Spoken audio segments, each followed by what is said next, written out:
አይኖ ሰዎች ተኝተው ነው የሚወልዱት ራቁታቸውን ይሆናሉ ይሄ ብልግና አይደለም ተፈጥሮ ነው ችግር የለውም ስናወራው ተፈጥሮ ነው ቆይ ልንገርሽ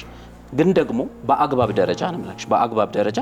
ሰዎች ተገኝተው ቢያዩዋቸው የሚሰጡት ጥቅም ካለና መገኘታቸው የሚፈጥረው ችግር ካለ ለምሳሌ እኔ ባህሪን ከማወቅ ነው ለምሳሌ እኔ ማገባት ሴት እስከ ጋብቻ እስከ መውለድ እስክንደርስ ድረስ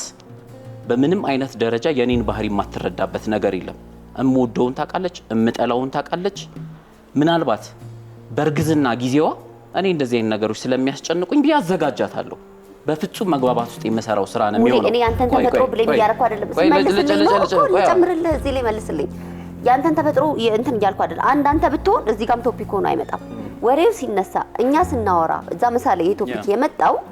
ወንዶች ሴት ዲሊቨር ስታደርግ የመውለጃ ሩም ውስጥ ባይገቡ ይመከራል ዳታ ነው ያልከን ሶ ይሄ እንደ ወንዶች ጀነራል ትሩስ ሆነ እንታወራለን እዚህ ላይ ነው ያወራን እንደ ወንዶች በአጠቃላይ ወንዶች ባይመከር ነገር ነው ብለ ካወራህልኝ እሱ ላይ እናውራ ግን ደግሞ ዝጋት ይጂ ለምሳሌ ሌላ ተመሳሳይ ምሳሌ